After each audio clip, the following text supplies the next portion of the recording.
2019 में एक वायरस चमगादड़ों से इंसानों में आ गया और ऐसा चीन के वुहान शहर के एक बाजार में हुआ।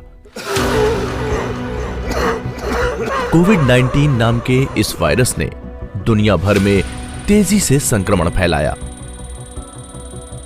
जनवरी 2021 तक दुनिया भर में 20 लाख से अधिक लोगों ने इस वायरस के कारण अपनी जान गंवाई।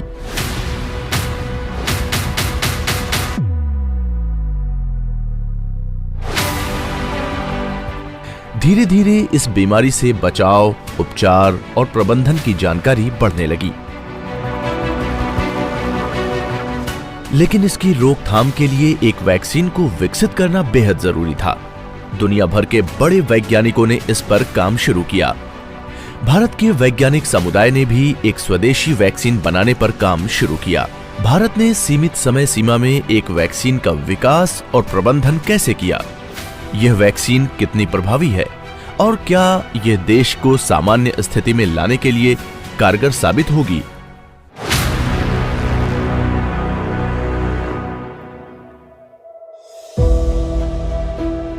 कोविड-19 कोरोना वायरस ने हमारी दुनिया को अपने बस में कर लिया।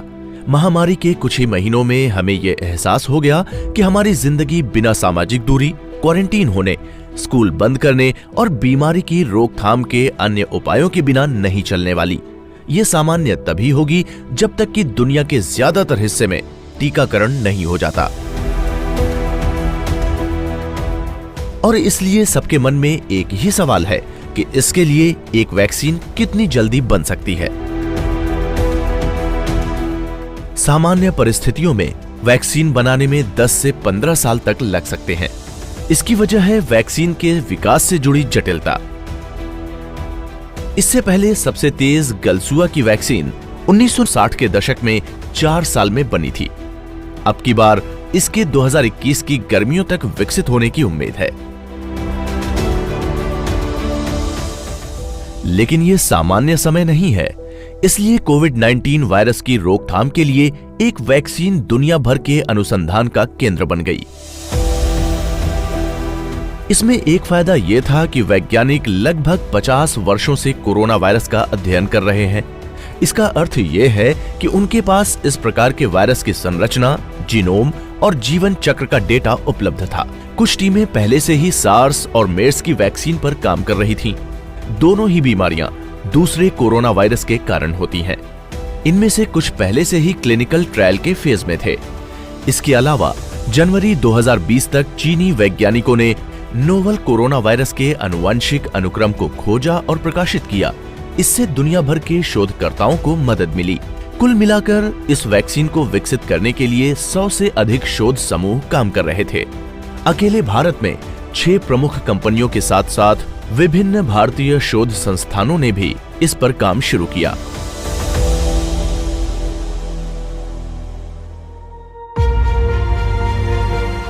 भारत हमेशा वैक्सीन निर्माण में एक वैश्विक अगुवा रहा है। देश की आत्मनिर्भरता की यात्रा में एक नए फोकस के साथ स्वदेशी वैक्सीन विकसित करने पर अधिक जोर दिया गया।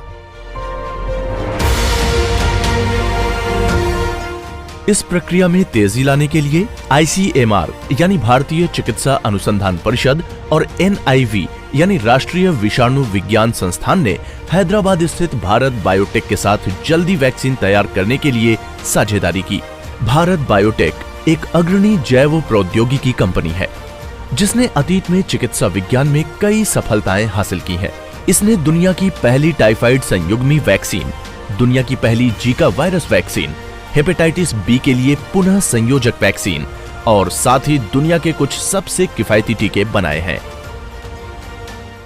हमारी पहली महत्वपूर्ण वैक्सीन हेपेटाइटिस बी के लिए थी, जिसे सबसे पहले हमने बनाया और मुझे लगता है कि देश से अब हेपेटाइटिस बी का उन्मूलन हो रहा है। दूसरा, हम पोलियो वैक्सीन के सबसे बड़े उत्पादक हैं और राष्ट्रीय टीकाकरण में लगभग 65% आपूर्ति हमारे द्वारा की जाती है। देश के पोलियो कार्यक्रम में हमने भाग लेकर पोलियो को मिटाया है।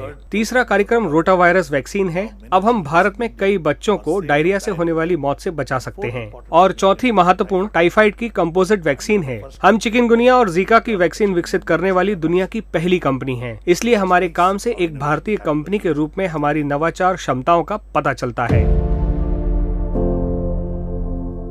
तो यहाँ किस प्रकार की वैक्सीन विकसित की जाएगी? क्योंकि अलग अलग वायरस के लिए अलग अलग वैक्सीन की जरूरत होती है।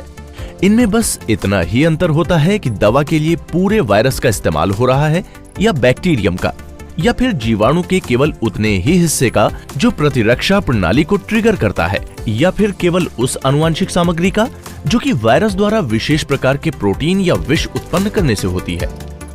पहला, निष्क्रिय या मरे हुए वायरस से। इस प्रकार की वैक्सीन में ऐसा वायरस होता है जो रसायन, गर्मी या विकिरण की वजह से निष्क्रिय हो जाता है, लेकिन वायरस में प्रतिरक्षा प्रक्रिया उत्पन्न करने की क्षमता होती है। इस प्रकार के टीके वर्तमान में फ्लू, पोलियो और रेबीज के लिए उपयोग किए जा रहे हैं। और फिर लाइव एटेनुएटेड वैक्सीन है। इस प्रकार की वैक्सीन में जीवित विषाणुओं का उपयोग कमजोर रूप में किया जाता है। जब ये वैक्सीन दी जाती है तो वैक्सीन में मौजूद वायरस एंटीजन की मात्रा को दोहराने और बढ़ाने लगता है। एंटीजन शरीर में प्रतिरक्षा प्रक्रिया को उद्दीप्त करता है और संक्रमित हुए बिना एंटीबॉडी विकसित करता है। इस समय लाइव वैक्सीन का उपयोग चेचक, चिकन पॉक्स और खसरे के लिए किया जा रहा है। तीसरा, सब यूनिट या संयुग्मी। दोनों सब यूनिट और संयुग्म वैक्सीन में केवल बचाव करने वाले रोगजनकों के टुकड़े होते हैं। सब यूनिट वैक्सीन प्रतिरक्षा प्रणाली की प्रक्रिया को उद्दीप्त करने के लिए रोगजनकों के एक भाग को लक्षित करने में उपयोग होती है। सब यूनिट्स प्रोटीन या शर्करा हो सकते हैं। इस वैक्सीन का उपयोग हेपेटाइटिस बी और काली खांसी के लिए किया जाता है। और इसके बाद टॉक्साइड वैक्सीन आती है। इस वैक्सीन में एक विष या हानिकारक उत्पाद का उपयोग होता है जो बीमारी वाले जीवाणुओं से बनता है। वे जीवाणु के बजाय इसके उन हिस्सों के प्रति प्रतिरक्षा पैदा करते हैं जिनसे बीमारी होती है। इसका अर्थ है कि प्रतिरक्षी प्रक्रिया समूचे जीवाणु के बजाय विष को लक्षित करती है। इसका उपयोग डिप्थीरिया या टेटनस के मामले में किया जाता है। भारत बायोटेक की कोवैक्सीन एक निष्क्रिय वायरस वैक्सीन है। कंपनी के पास इस तरह की वैक्सीन को विकसित करने का एक मजबूत ट्रैक रिकॉर्ड है। निष्क्रिय वैक्सीन के उपयोग के कई बड़े फायदे हैं। ये बेहद सुरक्षित होती हैं क्योंकि इनमें कोई भी जीवित घटक नहीं होता। उन्हें विशेष आबादी जैसे कि शिशुओं, गर्भवती महिलाओं और वृद्धों को दिया जा सकता है। इनसे लंबे समय तक भंडारण की स्थिरता सुनिश्चित होती है और लाइसेंस के लिए कम नियामक बाधाएं आती हैं, जिससे उनका उत्पादन तकनीकी रूप से जल्दी संभव है। ये वर्तमान स्वास्थ्य सेवा के वातावरण की जरूरतों पर खरे उतरते हैं, जहां रोगी की समग्र देखभाल में सुधार लाकर लागत को कम करने पर ध्यान केंद्रित किया जाता है। यहाँ कोरोना वायरस वैक्सीन को वायरस स्ट्रेन के उपयोग से विकसित करने का काम शुरू किया गया। इसे राष्ट्रीय विषाणु विज्ञान संस्थान पुणे से अलग किया गया था। मई 2020 में इसे भारत बायोटेक को भेजा गया था।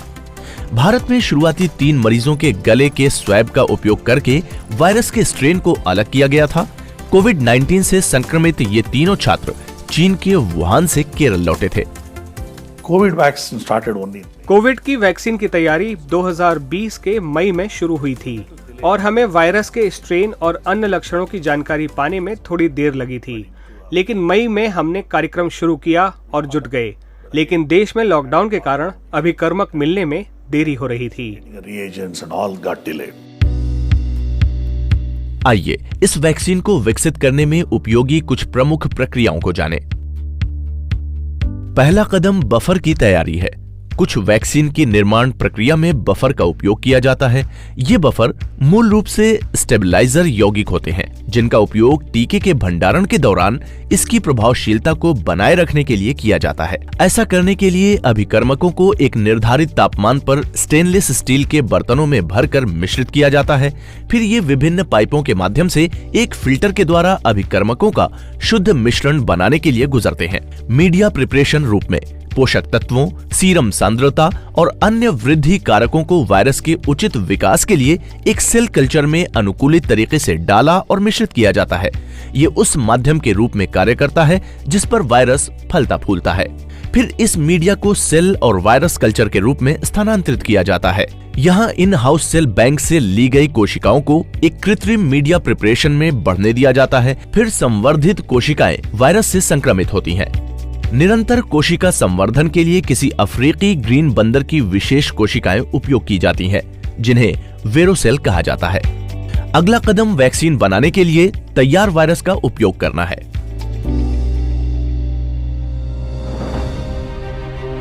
भारत बायोटेक का विचार एक निष्क्रिय वायरस वैक्सीन बनाने का था। इस प्रकार के वायरस में आरएनए को निष्क्रिय करना महत्वपूर्ण होता है, अन्यथा आरएनए सेल में जा सकता है और यहाँ इसमें कई गुना तेजी से बढ़ने की क्षमता होती है। आरएनए को निष्क्रिय करने के लिए बीटा प्रोपियोलैक्टोन का उपयोग करके एक विशेष रासायनिक उपचार किया जाता है। So now the virus cannot. इससे वायरस मानव प्रणाली में गुणात्मक विकास नहीं कर सकता, क्योंकि अगर एक बार आरएनए को निकाल दिया जाए तो ये निष्क्रिय वैक्सीन के तौर पर काम करती है। जब हम वैक्सीन को शरीर में इंजेक्ट करते हैं तो शरीर का प्रतिरक्षा तंत्र इसे वायरस समझकर उसी प्रकार प्रतिक्रिया करता है। इसका लाभ ये होता है कि इससे आरएनए न होने के कारण वायरस गुणात्मक विकास नहीं कर सकता। फिर जब कभी शरीर वायरस से संक्रमित होगा तो प्रतिरक्षा तंत्र उसे पहचान कर वायरस को खत्म कर देगा। इस तरह से ये प्रणाली काम करती है। When you have a live infection comes to the human body and immediately it recognizes that and knock off that viruses in the body. That's how the system works. फिर जीवाणु शोधन और शुद्धिकरण होता है, जहां अवांछित घटकों को फिल्टर किया जाता है। फिर सामग्रियों का एक अंतिम सेट वैक्सीन में मिलाया जाता है। सहवर्धी कुछ वैक्सीन में इस्तेमाल होने वाला एक घटक है जो वैक्सीन लगवाने वाले लोगों में एक मजबूत प्रतिरक्षा प्रतिक्रिया बनाने में मदद करता है। दूसरे शब्दों में सहवर्धी वैक्सीन को बेहतर काम करने में मदद करते हैं। तनुकारी केवल वैक्सीन को घुलने के लिए नहीं डाले जाते हैं, बल्कि मात्रा को बनाए रखने, अनुर्वरता, पीएच और रासायनिक संतुलन को बनाए रखने में भी मदद करते हैं। भंडारण के दौरान वैक्सीन की प्रभावशीलता को बनाए रखने में मदद करने के लिए स्थायी कारकों को शामिल किया जाता है। वैक्सीन के लिए स्थिरता बहुत आवश्यक है, खासकर जहां कोल्ड चेन अविश्वसनीय हो। वैक्सीन का निर्माण पूरा हो चुका है, लेकिन क्या ये वैक्सीन कोविड-19 के प्रभाव को रोकने और उसे कम करने में प्रभावी होगी? क्या उस समय भी ये सुरक्षित साबित होगी जब इसका इस्तेमाल इंसानों के लिए किया जाएगा? ब्रेक के ठीक बाद हम कोवैक्सीन के परीक्षण, निर्माण और इसकी भूमिका के बारे में जानेंगे। देखते रहिए।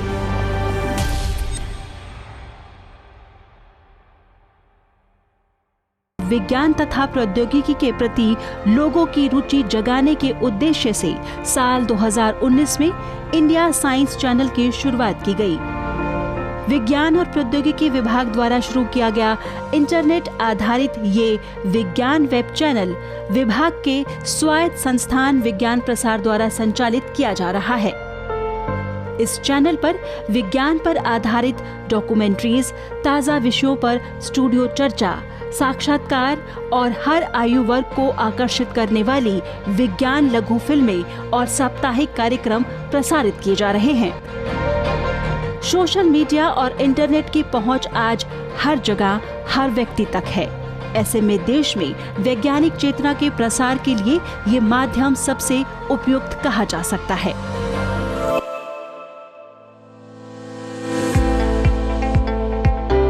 एक बार जब वैक्सीन प्रभावी दिखना शुरू हो जाती है तो उसके परीक्षण के फेज शुरू किए जाते हैं।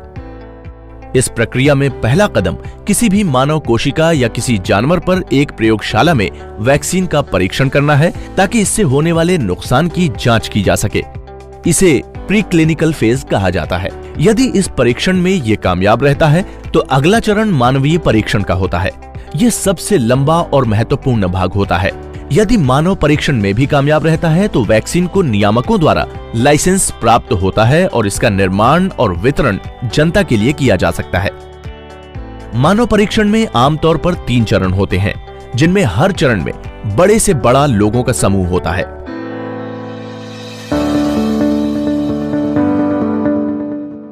भारत बायोटेक में विकसित वैक्सीन कोवैक्सीन को जुलाई 2020 में फेज 1 और फेज 2 में मानवीय क्लिनिकल ट्रायल के लिए DCGI की मंजूरी मिली।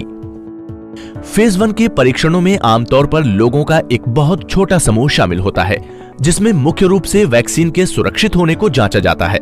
इस मामले में वैक्सीन का परीक्षण 375 लोगों पर किया गया था। इस फेज का परीक्षण डेटा 2021 में प्रतिष्ठित मेडिकल जर्नल लैंसेट में प्रकाशित किया गया। उसमें कहा गया कि इसके सराहनीय सुरक्षा परिणाम हैं और प्रतिरक्षा प्रक्रियाएं बढ़ी हुई हैं और इसमें आगे की प्रभावकारिता के परीक्षणों की सिफारिश की गई थी।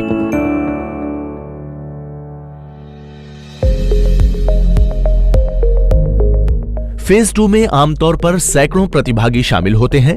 ये वो पड़ाव है जहां वैक्सीन के वास्तव में कारगर होने का पता चलता है। कोवैक्सीन के लिए फेज 2 के अध्ययन में 12 से 65 वर्ष की आयु समूह के 380 प्रतिभागियों को नामांकित किया गया था।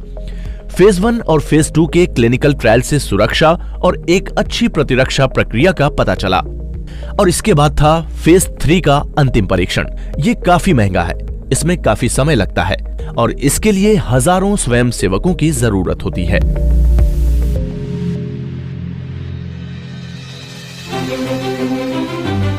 नवंबर 2020 में भारत बायोटेक ने भारत में कोवैक्सीन के फेज 3 के क्लिनिकल ट्रायल की शुरुआत की।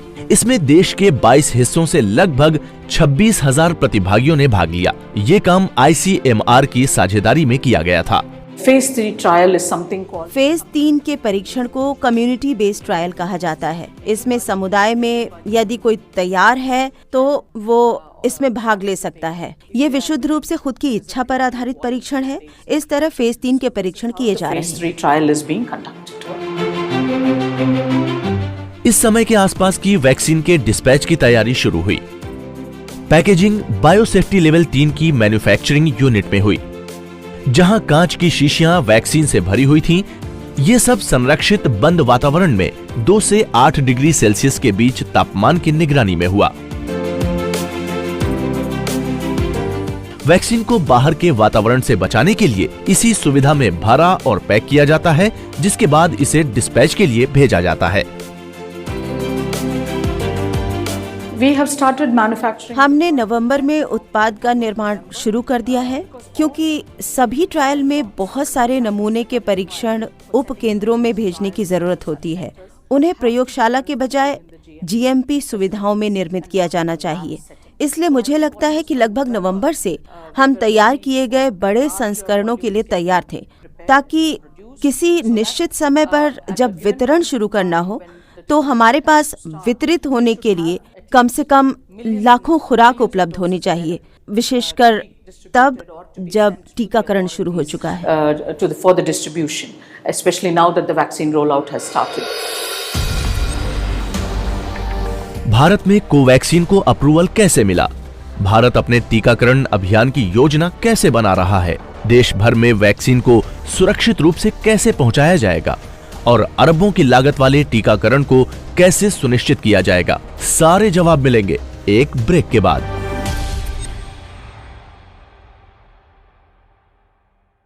विज्ञान तथा प्रौद्योगिकी के प्रति लोगों की रुचि जगाने के उद्देश्य से साल 2019 में इंडिया साइंस चैनल की शुरुआत की गई।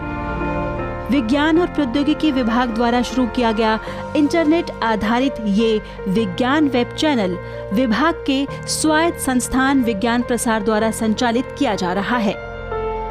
इस चैनल पर विज्ञान पर आधारित डॉक्यूमेंट्रीज, ताज़ा विषयों पर स्टूडियो चर्चा, साक्षात्कार और हर आयु वर्ग को आकर्षित करने वाली विज्ञान लघु फिल्में और साप्ताहिक कार्यक्रम प्रसारित किए जा रहे हैं। सोशल मीडिया और इंटरनेट की पहुंच आज हर जगह, हर व्यक्ति तक है। ऐसे में देश में वैज्ञानिक चेतना के प्रसार के लिए ये माध्यम सबसे उपयुक्त कहा जा सकता है।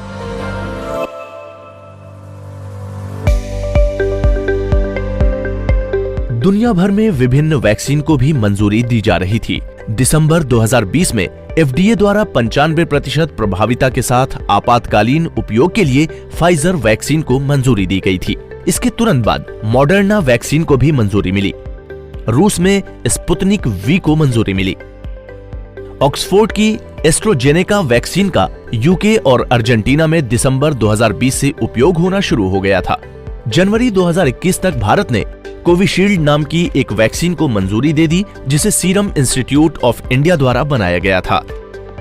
इस दौरान फेज 3 के परीक्षण अभी भी चल रहे थे। जनवरी 2021 में भारत बायोटेक वैक्सीन को drug controller general of India से आपातकालीन स्थिति में प्रतिबंधित उपयोग के लिए मंजूरी मिल गई। इसके तुरंत बाद सेंट्रल लाइसेंसिंग अथॉरिटी ने भारत बायोटेक को आपातकालीन उपयोग के लिए वैक्सीन के निर्माण और वितरण की दिशा में आगे बढ़ने के लिए हरी झंडी दे दी। इस हरी झंडी ने कई आलोचकों की चिंता बढ़ा दी। उनका मानना था कि प्रतिबंधित उपयोग के लिए भारत बायोटेक की कोविड-19 वैक्सीन को मंजूरी देना जल्दबाजी है और ये खतरनाक साबित हो सकता है। लेकिन कंपनी वैक्सीन की तैयारी को लेकर आश्वस्त है। उन्होंने ये भी वादा किया कि फेज 3 के सारे डेटा फरवरी या मार्च 2021 तक जारी कर दिए जाएंगे। No, it won't affect. नहीं, ये वैक्सीन की गुणवत्ता को प्रभावित नहीं करेगा क्योंकि महामारी के टीके 12 महीने से कम समय में तैयार होने चाहिए। हमने ऐसा H1N1 के लिए 2009 से पहले किया है, जिसे आमतौर पर स्वाइन फ्लू कहा जाता था। इसलिए हमारे पास 12 महीने या 18 महीने की समय सीमा के भीतर देश के लिए एक वैक्सीन है और इसकी गुणवत्ता बिल्कुल भी प्रभावित नहीं होगी क्योंकि हमने कोवैक्सीन में सबसे सुरक्षित वीरोसेल प्लेटफॉर्म को चुना है। कोवैक्सीन की 2 खुराक 4 सप्ताह के अंतराल पर दी जाती है, जैसे कि ज्यादातर वैक्सीन के मामलों में होता है। पहला शॉट आपके शरीर को वायरस पहचानने में मदद करता है और आपकी प्रतिरक्षा प्रणाली को तैयार करता है, जबकि दूसरा शॉट इस प्रतिरक्षा प्रक्रिया को मजबूत करता है। ये आपके शरीर को संक्रमण से लड़ने के लिए ज्यादा अनुकूल बनाता है। पहला शॉट मिलने के बाद आमतौर पर एक अंतराल होता है, क्योंकि इससे शरीर को प्रतिरक्षी बनाने वाली कोशिकाओं को विकसित करने में कुछ हफ्तों का समय लग सकता है। भारत अपने महत्वाकांक्षी टीकाकरण अभियान को शुरू करने के लिए तैयार है, जिसका लक्ष्य 30 करोड़ नागरिकों का टीकाकरण करना था। इसमें 2 टीकों का उपयोग किया जाएगा, भारत बायोटेक की कोवैक्सीन और ऑक्सफोर्ड एस्ट्राजेनेका द्वारा विकसित वैक्सीन का भारतीय संस्करण कोविशील्ड।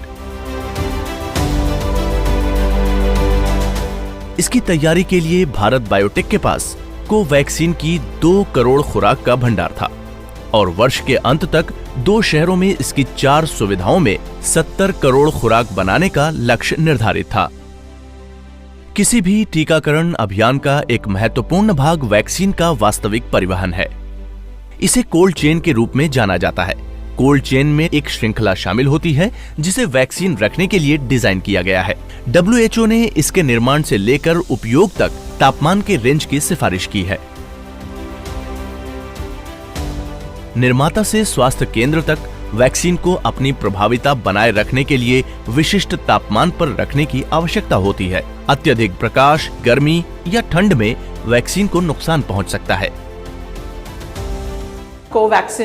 कोवैक्सीन 2 से 8 डिग्री के तापमान पर रखा जा सकता है और इसे इस तापमान में बनाए रखना आसान है। 2 से 8 डिग्री का मतलब है कि इसे फ्रिज में रखा जा सकता है। इस तापमान पर कोवैक्सीन को पूरे भारत में और दुनिया के अन्य हिस्सों में आसानी से भेजा जा सकता है। So that's how it will be done. 130 crore की आबादी के लिए भारत इस टीकाकरण अभियान का प्रबंधन कैसे करेगा? भारत वैक्सीन ड्राइव का संचालन करने के लिए अपने चुनाव कराने के अनुभवों का उपयोग करेगा। गृह मंत्रालय ने चुनाव आयोग से अनुरोध किया है कि वो प्राथमिकता वाले समूहों से संबंधित लोगों की पहचान करने के लिए लोकसभा और विधानसभा चुनावों के लिए नवीनतम मतदाता सूची के आंकड़ों को साझा करें। हम तय समय पर वहां पहुंच गए। उन्होंने मुझसे मेरी तबीयत और ब्लड प्रेशर के बारे में पूछा। यह जानने के बाद कि मैं ठीक हूं, मुझे वैक्सीन लगाई गई। आज मुझे वैक्सीन लगे 2 दिन हो गए हैं। मैं एकदम ठीक हूं। रोज की तरह मैं अपनी सुबह की सैर पर भी गई और मुझे किसी भी तरह की कोई परेशानी नहीं हुई है। करनाल, चेन्नई, कोलकाता और मुंबई में निर्माताओं से हवाई अड्डों और फिर 4 प्राथमिक वैक्सीन स्टोर तक सभी प्रोटोकॉल को ध्यान में रखते हुए वैक्सीन के परिवहन के लिए एक विस्तृत योजना पर काम किया गया है। इन प्राथमिक वैक्सीन स्टोर से वैक्सीन को रेफ्रिजरेटेड वैन्स में 37 राज्यों के केंद्रों में ले जाया जाएगा, जहां प्रत्येक राज्य में कम से कम 1 केंद्र होगा।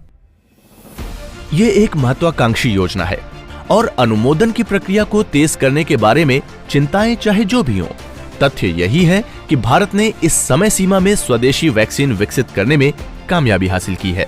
इन 2 उत्कृष्ट संस्थानों ICMR, NIV और भारत बायोटेक के बीच साझेदारी ने इस कामयाबी में बड़ी भूमिका निभाई है। इसने ये भी दिखा दिया है कि हमारी वैज्ञानिकता बाकी दुनिया से कम नहीं है और हम वास्तव में आत्मनिर्भर होने की क्षमता रखते हैं।